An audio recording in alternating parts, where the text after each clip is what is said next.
Hi everybody, my name's Alice and you're currently seeing me posted up in what is probably the emptiest that this dorm room has ever been.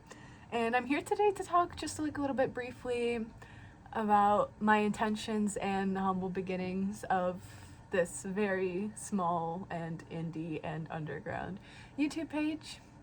And it all kind of started I first got this idea way back in 2020, actually, over quarantine, as many young girls did. You watch all these vloggers, you watch all these Minecraft YouTubers, and you're kind of like, oh, that's a great way to hit a big buck. But you never do it. You're too young. You don't have the time. Like I don't know. You just never do it. And it's always been a thought in the back of my mind, but I've never really put it up back to the forefront, especially returning back to school, being met with like the most academically rigorous shit of my life. No, it doesn't exactly give you that time. But returning from quarantine actually really helped boost why I'm really doing this now. So it didn't seem like it at the time, but I'm doing this for 2021 me. And so in 2021, 2022, I was a huge extrovert. I was very largely out there. I met all my friends by self-inserting into conversations that current me would have absolutely no thought, no right to ever do.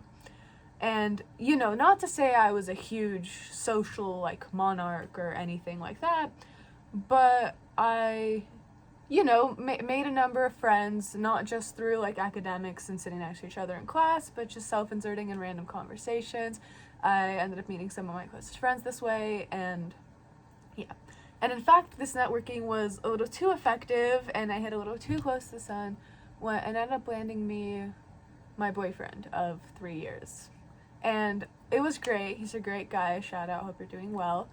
But the thing is that after I met him and after we started getting close and stuff, I kind of dropped out of the whole networking thing, and I didn't really meet new people, and I didn't insert into conversations, and I basically just took very little interest in any lives but my own and his.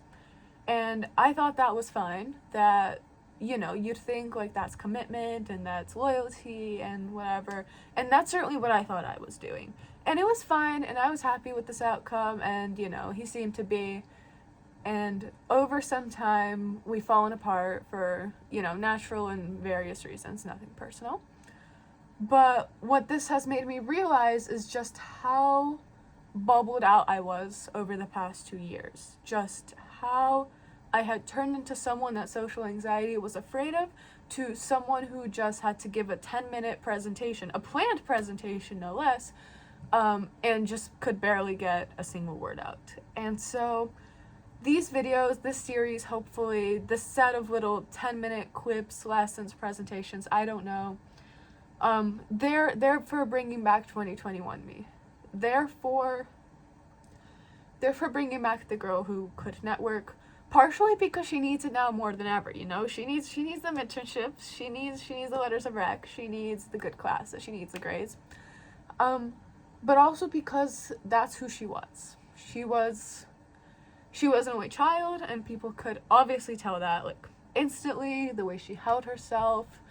She was a performer, she competed, she no longer does, but, and that makes this a little harder, but, I'm hoping that maybe 10 minutes of performance a day will help me find her again.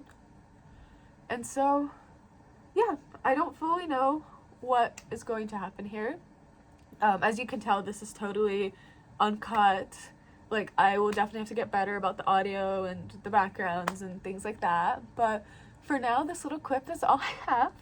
I'm currently thinking of splitting it into 2 groups, kind of, every day I talk about either something I learned or something I want to talk about or anything like that.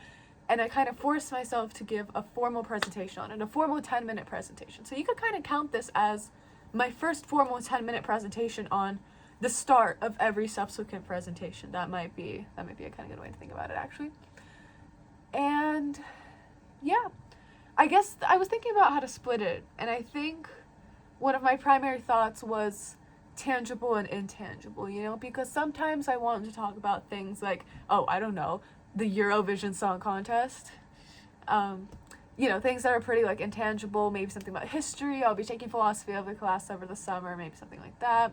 But also sometimes it is tangible things. Maybe I learned a new skill, or I figured out a mastery, or, you know, things like that. And obviously there are things that are going to blur those boundaries. Like, for example, you know, if I learned, I don't know, dynamic modeling or some shit like that, that's like a tangible skill, but like an intangible, you know, product. But yeah, why do this? And why do this other than the reason that this is a sob story? Part of it definitely just has to do with presentation skills and carrying myself. I talk very quickly, I talk very incoherently, and I feel like people that find my conversations interesting find like my tone and things like that like more interesting than the actual contents of what I have to say. And I feel like that kind of draws away. I feel like, you know, I get annoyingly quick at times, I go off on tangents, I'm not very focused, and these are things about my talking patterns that I want to improve on through these videos. Also, given that I am posting these on YouTube, I should learn some graphic design and sort of visual skills, especially since UCLA Fencing has finally appointed me as their social media officer, and I have got, and also, UCLA free 4 years of Adobe Photoshop. So yeah. Also, when I film these, I'm using the front camera. I know that's not really recommended in a vlog type thing, but I want to get used to looking at myself. I feel like I keep looking at myself through the lens of other people, and you know, I want to look at myself as I talk. I want to know what I look like. I want to know what my hands are doing, my eyes are doing. I want to know how I'm being perceived effectively. But not too much. I don't want to obsess over how I'm being perceived. If I know, I don't have to obsess over it, right? And, you know, this is less so to maybe learn, I guess, how to speak properly, but I guess this is more so an outlet for me to discover how I speak, how I carry myself, and what this sort of means in the overarching experience of being myself. And so, yeah, this presentation, I really don't have anything to say that I learned something, that I've gained something, but I guess I could talk a little bit about some things I've been thinking about, particularly this one quote. I saw it perhaps a couple of days ago, and it's really stuck with me, is that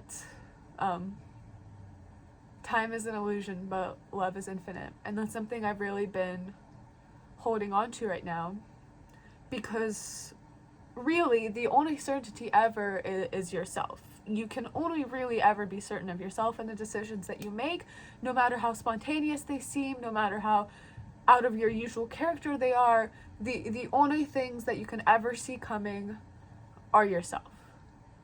Subsequently, the only thing you can ever rely on is the love that you give, and not the love that you receive. That's, I feel, pretty much like a pretty central argument in why people do anything, like, ever, you know? Because you don't know anything about the world around you. You can be a scientist and spend your entire life studying the quarks and the bio and the chem and everything that physically surrounds you, but you cannot know it the way you know yourself. You know, you think therefore you are, but you know, you can only think with utmost certainty about yourself. And that's why I'm recording this. That's why I want to get to know myself a little bit. And I see that this is going to be a pretty boring experience for viewers, so I don't anticipate, you know, this blowing up or anything major like that. But yeah, this one's for me. And you know what? Every video is another text I could have sent him, and every video is another 10 minutes that I spend not sending him again, not dwelling on my past, and becoming the social, becoming who 2021 would have wanted me to be, becoming who I want to be now, and becoming everything I ever was.